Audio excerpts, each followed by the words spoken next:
Gospodo i gospođe Drugoviće, danas novo nismo ništa dobro. Ladies and gentlemen, bienvenue dans Trax. Au sommaire, ce soir... I've done a lot of it since then. It all adds up to it, all adds up to it, all adds up to it, all adds up to it, all adds up to it. À vos écrans verts, on tape l'incruste avec les magiciens du collage vidéo qui sont capables de faire passer les vessies pour des lanternes. Envers et contre tout.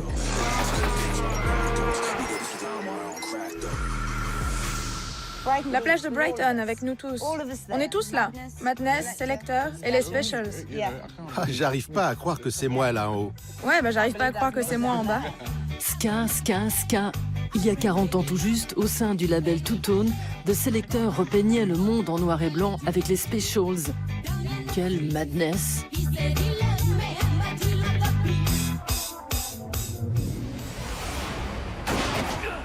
La Chine high-tech, c'est pas le truc de Diao Yinan. Voyage au bout de la friche et des marges avec ce réalisateur de polar qui voit la vie comme un frisson noir.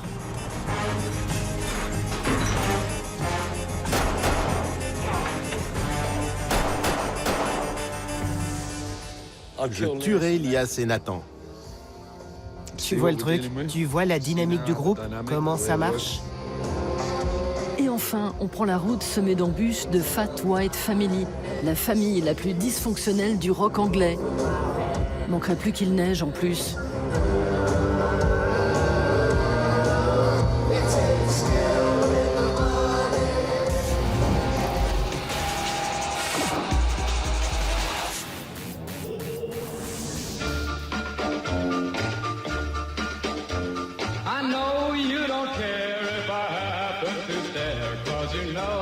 À l'époque des surréalistes, simplement armés de colle et de ciseaux, il fallait se salir les mains pour réaliser des collages. Aujourd'hui, c'est fini. Tel un digger, le Canadien Winston Hacking fouille des montagnes de vieilles publicités télévisuelles pour réaliser ses œuvres sans autre fil conducteur que le choc des images.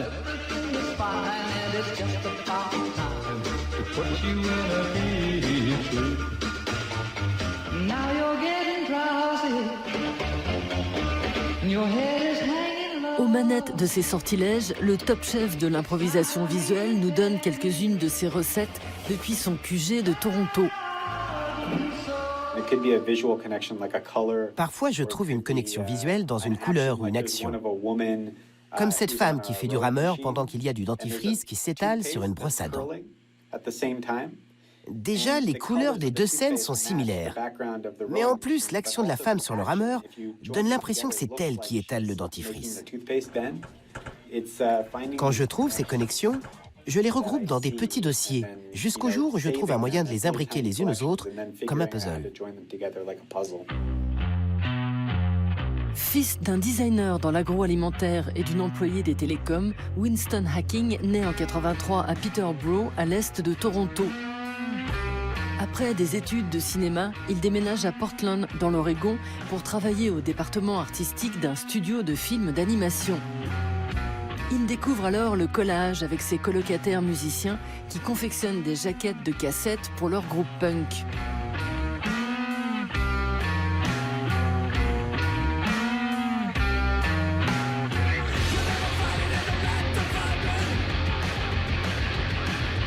Lui qui ne sait ni peindre ni dessiner, voilà le support idéal pour donner corps à ses idées pendant son temps libre. Avant de pousser à bout les capacités de son logiciel de montage, il anime d'abord chacun des éléments à la main, souvent devant un fond vert dans lequel il incruste ses images. Si tu arrives à créer un mouvement qu'on pense réalisé par un ordinateur, alors t'as gagné. On est dans un monde tellement informatisé que quand ce n'est pas le cas, on ne voit que ça. Il se passe quelque chose dans le cerveau et on a l'impression qu'il y a un truc qui cloche.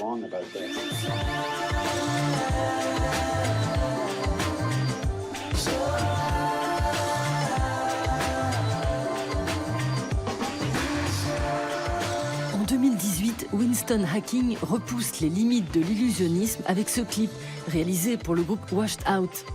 Attention, secret défense. Ça m'a coûté $3000 d'impression digitale sur du tissu satiné. Ensuite, je ne veux pas en dire plus, mais avec ce que je t'ai dit, tu peux deviner le reste. Là, Et tu peux faire quoi avec ça? tu peux découper mon doigt et le mettre n'importe où, pointer vers n'importe quoi. I don't know. We don't seem to have enough strength to change the situation. But the news are very sad. En 2016, en résidence artistique à Sao Paulo, le Hollandais Douwe Dijkstra utilise un fond vert portatif pour faire s'entrechoquer des images du Brésil. Une façon pour lui d'en montrer les inégalités. Et il y en a qui disent que j'ai tellement remixé ces images que ce n'est plus un film documentaire. Mais je respecte ce point de vue, mais je ne suis pas d'accord. Dans un documentaire, disons conventionnel, il y a toujours beaucoup de manipulation. Moi, je mets des gens dans des endroits différents, ou je mets côte à côte des gens qui n'étaient pas ensemble, mais je ne cache rien.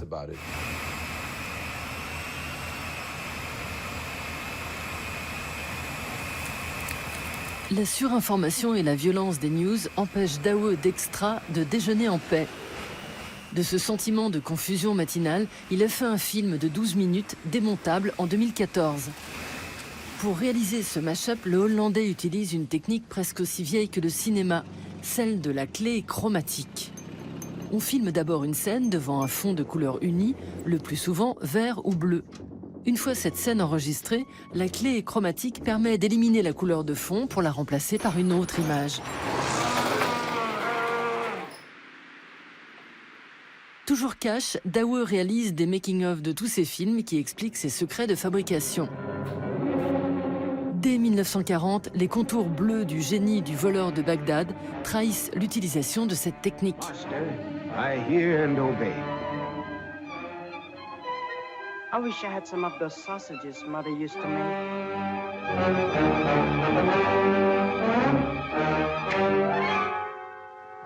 Your sausages. Aujourd'hui, la technique du fond vert est largement utilisée, de la Miss Météo au blockbuster hollywoodien. Sauf que, contrairement à Douwe, les magiciens des effets spéciaux font tout pour qu'on ne s'aperçoive de rien. J'ai fait une bande-annonce pour un festival qui traite des troubles de l'attention. Un type se réveille alors qu'il est dans le film Casablanca. You said I was to do the thinking for both of us. Well, I've done a lot of it since then. It all adds up to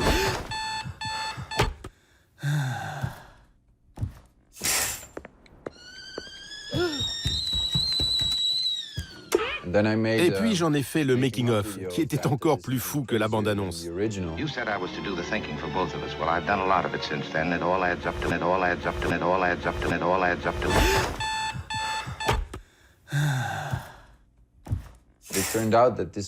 Ce making-of, qui montre à la fois le mélange visuel, mais aussi sa construction et tous les trucs et les astuces derrière, a vraiment cartonné. On m'a dit que ça décrivait exactement la manière dont on percevait la réalité. Ça me rend très heureux, parce que je me rends compte que j'ai appuyé au bon endroit. Face au fond vert de la nature, Douwe Dijkstra, né en 84 aux Pays-Bas, d'une mère administratrice d'hôpital psychiatrique et d'un professeur d'histoire. Passionné de dessin, il étudie à l'école d'art d'Arnhem dans l'idée d'y perfectionner son coup de crayon avant de se tourner finalement vers la vidéo.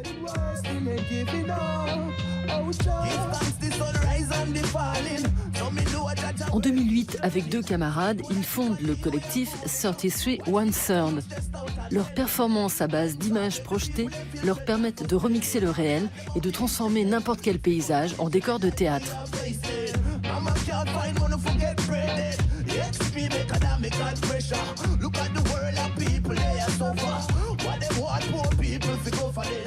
Les musiciens peuvent dire « Ok, on joue avec tel accord, et tu te laisses aller, tu jammes et t'improvises. Tu t'adaptes à ce que les autres jouent. » Ça donne de la musique pourrie, mais avec des petits moments de génie dedans. Si tu enregistres tout, tu ne vas en garder que les meilleures parties. Et c'est comme ça que je travaille. J'utilise des technologies qui me permettent d'improviser.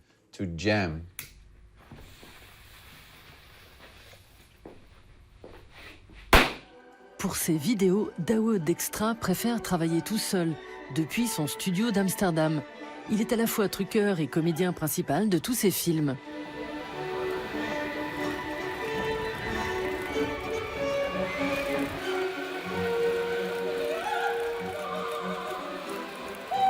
Ici, avec Long Faces, il s'associe à l'artiste belge spécialisé dans la vidéosurveillance, Dries Deporteur. Les visages des visiteurs de leur exposition sont incrustés en direct dans cette satire des selfies. Prepare! Load!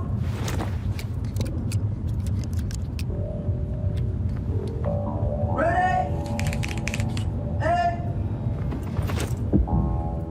Je dirais jamais oui si on me demandait « Je peux vous filmer devant un écran vert ?»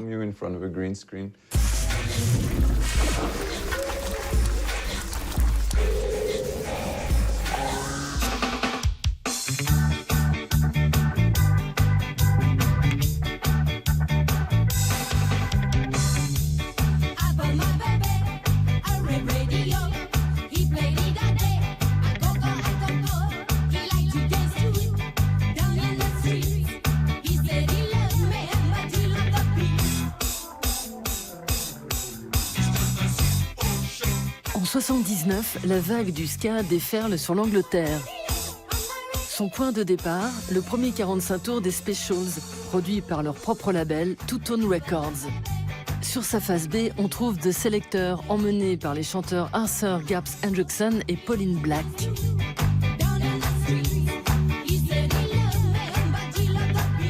Bien sûr, c'est la plage de Brighton.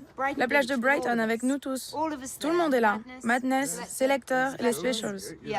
Ah, j'arrive pas à croire que c'est moi là en haut. Ouais, j'arrive pas à croire que c'est moi en bas. Je me suis pas assise sur cette plage en me disant « Oh là, je suis la seule fille ici ». J'étais qu'une musicienne entourée de musiciens. J'étais presque mariée à l'époque. Et la raison pour laquelle j'étais avec cet homme, avec lequel je suis toujours mariée depuis 48 ans, c'est que je pouvais me balader et faire ce que je voulais. Que j'aille dans un bus de tournée avec 21 mecs, ça lui posait pas de problème. Le label Two Tone est né à Coventry, ville des Midlands anglais, sinistrée par les bombardements nazis, puis le déclin de l'industrie automobile dans les 70s. Un genre de Détroit britannique, mais à petite échelle, avec ses 350 000 habitants.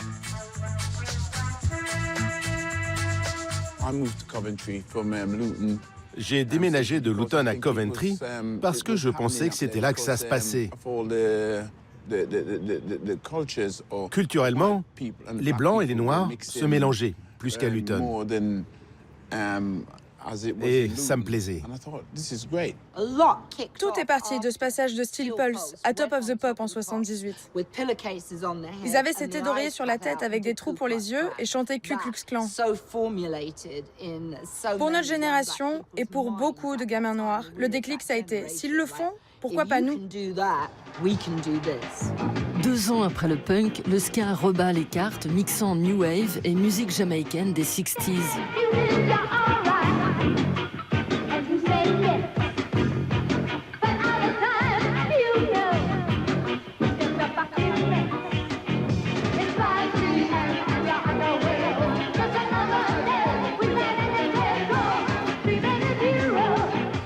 Pour tous ces groupes où se mélange noir et blanc, c'est un pied de nez à l'Angleterre plongé dans la crise, tandis que les classes populaires glissent vers le National Front.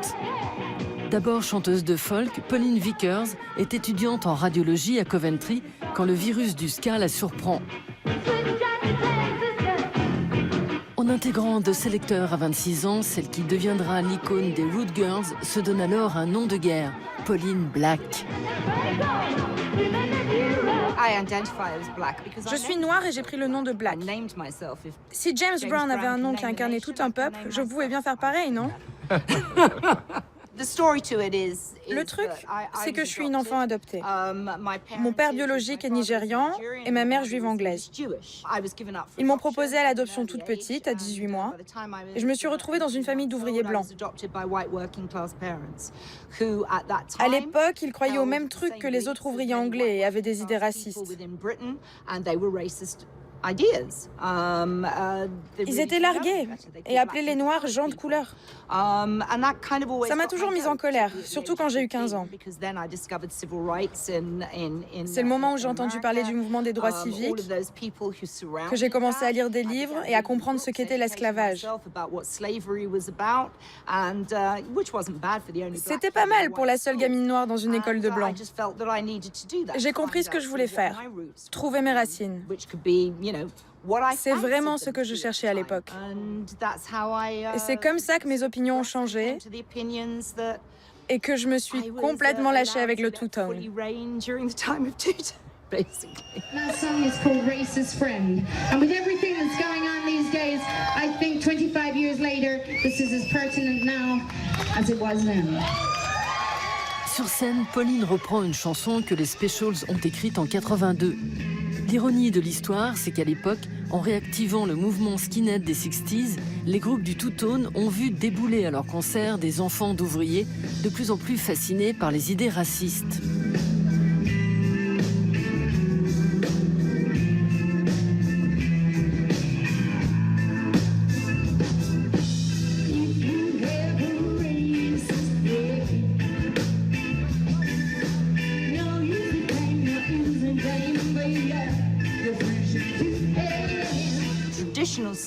Le skinhead traditionnel est complètement antiraciste. Et c'était ceux-là qui venaient à nos concerts. Mais il y avait toujours des mecs d'extrême droite qui venaient foutre la merde. Juste foutre la merde et rien d'autre. Et si je peux me permettre, il y a plus de fachos qui se baladent en costard, soi-disant habillés normalement, avec des idées bien plus extrêmes que la plupart des skinheads. Comme elle le raconte dans ses mémoires, Pauline Black quitte les sélecteurs en 81. Pauline devient actrice à la télévision et au théâtre avant de remonter le groupe 10 ans plus tard. Leur nouveau disque taille toujours en pièces l'héritage colonial britannique.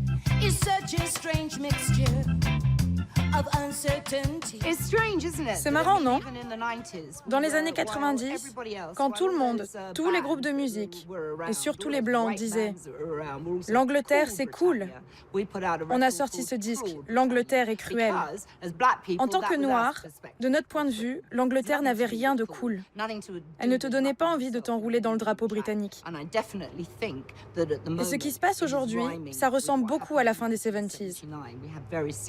C'est le même truc, en beaucoup plus flippant. C'est la même scission qu'on nous vend. Celle du racisme qui sépare les ouvriers et les ligue les uns contre les autres. Le grand truc du Brexit, c'est de vendre ça à nouveau, par-dessus tout.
Un chef de gang et une prostituée se retrouvent avec la police et une ribambelle de truands à leur trousse.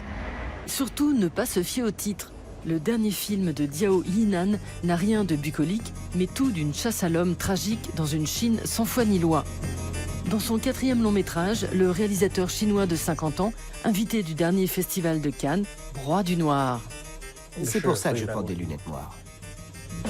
Diplômé de l'Académie centrale de cinéma de Pékin, Diao Yinan est inspiré depuis ses débuts par la vague du néo-polar hongkongais à la John Woo et Johnny To.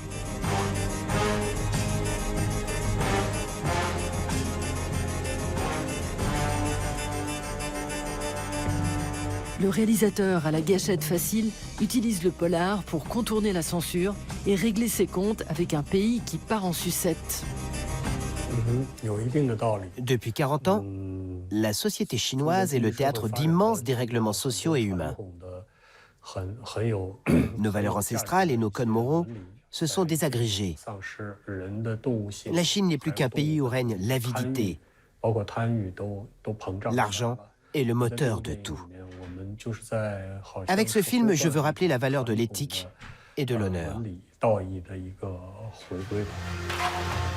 5 ans plus tôt, Diao Yinan décroche un ours d'or au Festival de Berlin avec Black Coal, son 3e long métrage.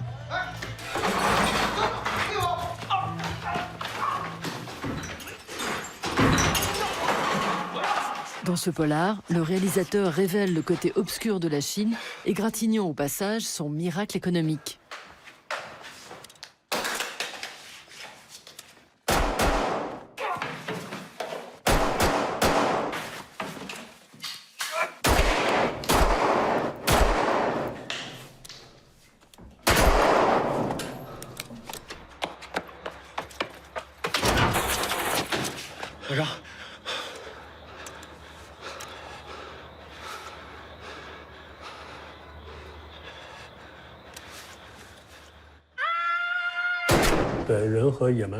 Les humains ne sont pas des animaux sauvages. On a conscience qu'on va mourir un jour. Et aussi, on peut décider de notre mort. Non, on n'est pas des animaux sauvages, mais plutôt des êtres tragiques.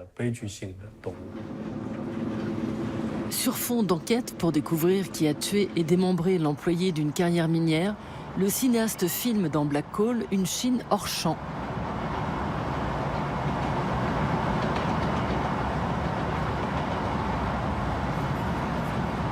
Pour son dernier film, Le lac aux oies sauvages, Diao Yinan revisite cette fois la mort aux trousses pour explorer la face cachée de son pays. Les différents lieux de l'action doivent participer à la dramaturgie de l'histoire. Dans ce film, le fugitif doit sans arrêt changer de lieu pour se cacher et échapper à ceux qui le poursuivent. Alors il préfère les rues labyrinthiques et sombres des quartiers pauvres aux zones plus exposées d'un centre-ville. Et en même temps, cette fuite du gangster d'un lieu à un autre permet de découvrir des espaces de vie totalement occultés de la Chine d'aujourd'hui. Ces lieux de nuit participent d'une sorte d'irréalité, proche d'un état de rêve. Ça donne l'impression au spectateur qu'il est lui-même prisonnier d'un lieu sans issue.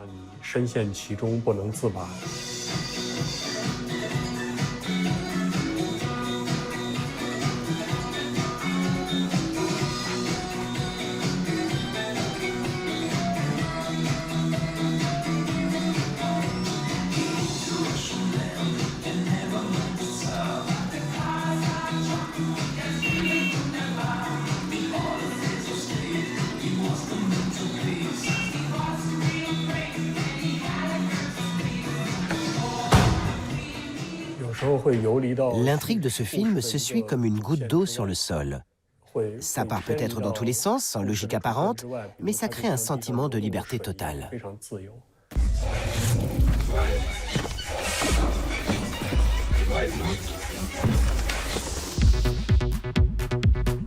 Malo, notre reporter qui part à la pêche aux infos, a rendez-vous avec un gros poisson. Dardex, un duo d'artistes hackers qui en pince pour nos amis à Branchy. Composé des Français Quentin Destieux et Sylvain Huguet, le collectif détourne les machines qui nous entourent pour redonner un espace de liberté aux êtres vivants. Machine to Fish, l'une de leurs créations, est le premier exosquelette pour poisson rouge. Cette prothèse robotisée, fabriquée à partir d'un fauteuil pour handicapés, permet au poisson de se prendre pour Alain Prost et d'évoluer sur Terre en toute autonomie. Mais dites, Dardex, vous n'avez pas peur que Nemo se fasse la malle ?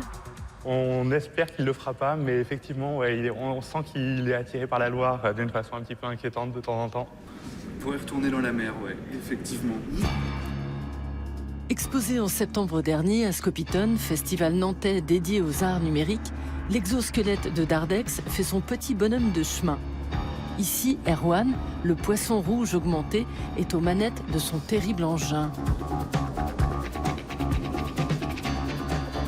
C'est le poisson rouge qui contrôle donc le robot. Donc c'est-à-dire que quand le poisson rouge se déplace à gauche, le robot va à gauche. Quand le poisson rouge se déplace à droite.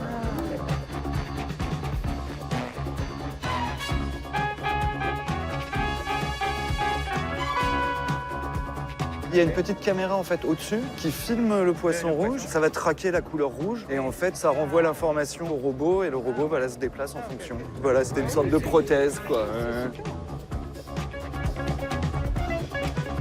Alors le fauteuil, on est allé l'acheter à une famille malheureusement qui avait perdu leur grand-père à qui le fauteuil appartenait. Avec Insert Coins, l'une de ses premières œuvres, Dardex inverse les rôles du jeu vidéo Donkey Kong. Le héros malheureux, un dindon, périt sous une avalanche de téléviseurs. Inséparables depuis leur rencontre à l'école d'art d'Aix-en-Provence, Sylvain Huguet et Quentin Destieux s'interrogent sur la fragilité du vivant dans un monde saturé par les technologies. Fondateur en 2006 du festival d'art multimédia Gamers, le duo, passionné de bidouillage électronique et de recyclage, humanise les machines pour mieux les tourner en dérision. Avec Mon ordinateur commence à fumer, Dardex imagine un PC en burn-out, assailli de pubs sur Internet. En surchauffe, l'ordinateur tire sur une chicha pour se détendre. En 2016, Dardex crée la brosse à dents qui chante l'Internationale. Connectée à un lecteur audio, cette brosse à dents vibre en cadence sur l'Internationale communiste. Résultat, le chant révolutionnaire est diffusé au plus près de la plaque dentaire. C'est important d'humaniser pour nous en fait les machines. C'est important de réintroduire en fait dans la machine une forme d'artisanat. Ce travail artisanal qui est vraiment basé sur du hacking, du détournement, et tout d'un coup permet de réhumaniser des endroits dans lesquels l'homme est de plus en plus absent. Et puis il y a une vraie perte de savoir-faire en fait de plus en plus. Enfin, c'est des machines qui vont fabriquer d'autres machines. Et c'est vrai que pour nous, à un moment donné, d'essayer de retrouver ces savoir-faire, c'est quelque chose de vraiment important, quoi. Avec son opération Pièce jaune en 2013, Dardex retourne à l'âge de bronze et transforme en les fondant des pièces de centimes en une série d'armes primitives. Un an plus tard, ce sont des déchets électriques et électroniques qui passent à la casserole avec leur série refonte. Bricolée à partir d'un micro-ondes, cette arme permet à Dardex de partir en guerre contre les nouvelles technologies. À coups d'ondes, ce fusil brouille les machines qui sont dans son viseur, mais le prototype n'est pas non plus sans risque pour son utilisateur. C'est pas vraiment un combat, c'est plutôt de trouver une espèce de contrepoids à cette espèce de technopositivisme ambiant et qui à un moment en fait, on se dit tous quel est le pouvoir de l'individu face aux GAFAM. Mais on n'est pas parano à la Terminator, Skynet et tout ça quoi quand même. Oh, des fois un peu.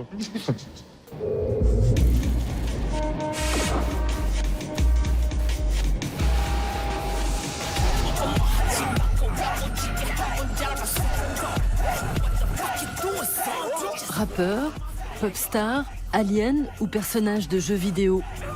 Depuis 2011, l'américano-coréen Yen-Tech brouille les pistes entre fiction et réalité avec son avatar futuriste tout droit sorti de Blade Runner. À se demander s'il est vraiment de notre monde. Pour en avoir le cœur net, notre journaliste dématérialisé Marion est allée à la rencontre de la bête.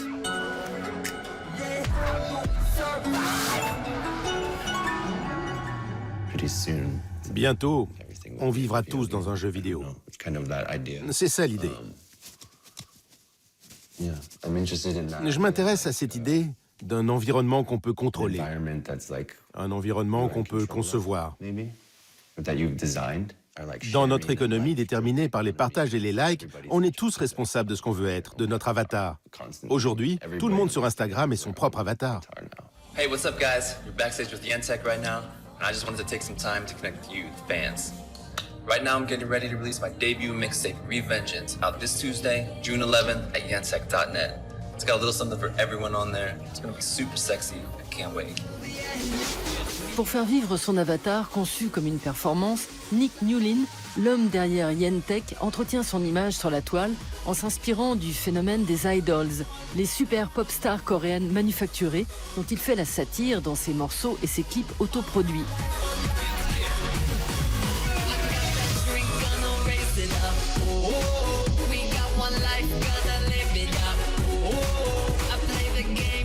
Après avoir démarré sa carrière par des performances techno-hardcore, dont sa première à Art Basel, Miami, il effectue un virage à 360 degrés quand il découvre Big Bang, le groupe d'idols le plus influent de la scène K-pop à l'époque.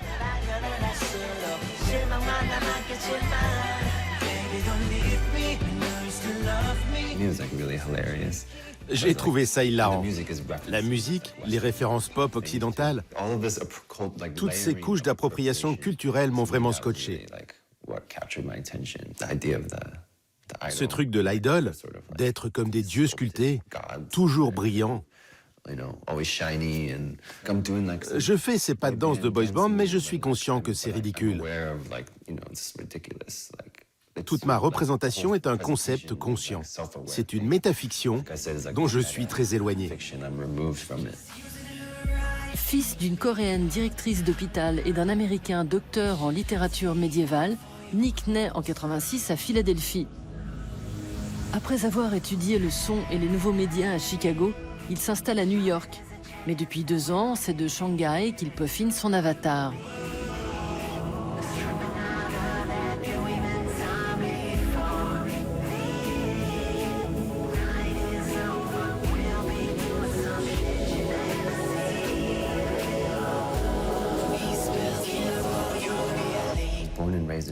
Je suis né et j'ai grandi aux États-Unis, donc je suis très américain. Le côté coréen a toujours été un peu compliqué pour moi, parce que je me rebellais contre ça. Je disais, je veux pas apprendre le coréen. J'y comprenais rien. Mais en vieillissant, c'est devenu très précieux. Et j'ai voulu découvrir cette partie de moi. Rassembler mon identité et mon côté asiatique est un truc très personnel pour moi.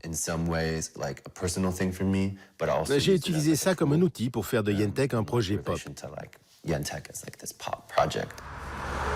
En octobre dernier, Yen-Tech était l'invité du festival 3HD à Berlin. À 33 ans et en pleine mutation 3.0, la pop star Yen-Tech fait aujourd'hui peau neuve pour un show très badass.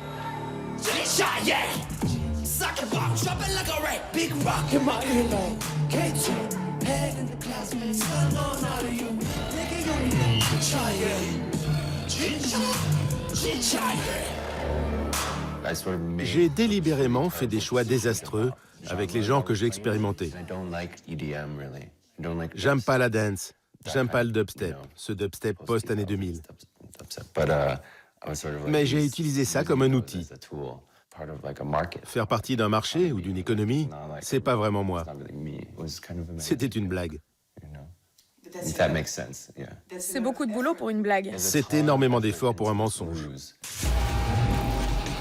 La Las Vegan de 18 ans, Madrona Redhawk, a une façon bien à elle de se maquiller. Tuto beauté avec une Instagrammeuse qui n'a pas peur de mettre les mains dans le cambouis.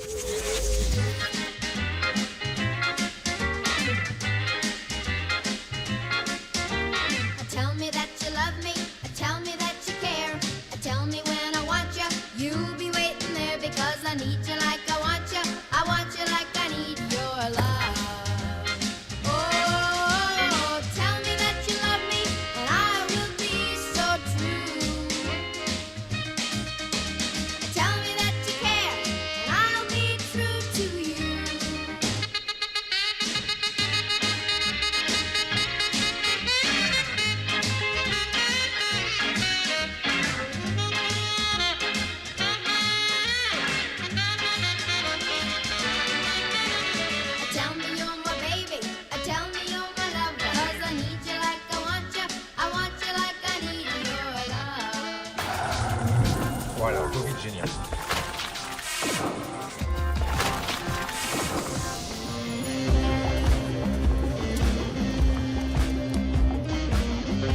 En plus de jouer à fond la carte du sex, drugs and rock'n'roll, les Anglais de Fight White Family sont aussi affreux, sales et méchants.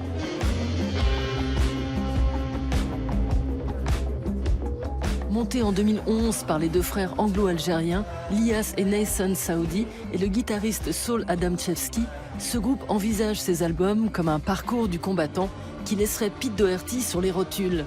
Chaque nouveau disque déclenche une dissolution définitive jusqu'au prochain. À l'occasion de leur concert à l'Élysée-Montmartre de Paris, et soi-disant enfin libérés de leurs addictions, Saul et Lias plongent dans la malle au trésor de vinyle de Trax à la recherche de leurs souvenirs d'enfance. Bonjour l'embrouille. Bros, les frangins. J'ai choisi ça parce que je n'avais pas remarqué qu'il y avait un troisième frère. Frérot. Il est passé à la trappe, j'imagine. Ces mecs formaient un groupe de frères, et ça me parle. Mes parents se prenaient tout le temps la tête. Et ils ont divorcé. Ma mère bossait dans des maisons pour les vieux. Elle s'occupait des vieux, quoi. Elle leur torchait le cul, des trucs dans le genre. Elle faisait ça, oui, mais elle aidait aussi les gens à sortir du lit. Et puis elle les remettait au lit. Quant à mon père, il travaillait sur les ordinateurs. J'y comprenais rien. Et il parlait aux machines toute la journée, comme il disait.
Merci. Tu aimerais être un dictateur? Ouais. Je tuerai Lias et Nathan. Tu vois le truc? Tu vois la dynamique du groupe? Comment ça marche? Je leur interdirai de faire de la musique, mais ils devraient en écrire pour moi. Je serai dans une petite cage avec un petit cahier, des petits bouts de papier. Voilà, maître, ma copie est prête. En fait, on se bagarre pas vraiment. On est trop foireux pour ça. C'est des petits... On pourrait pas se faire mal. Un pote m'a dit qu'on était comme deux phasmes. Oui, deux insectes brindilles en train de se rouler sur le sol d'un bar.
n'oubliez pas, tous les reportages de Trax et plus encore sont à retrouver sur YouTube, Twitter, Facebook, Instagram et le site d'Arte.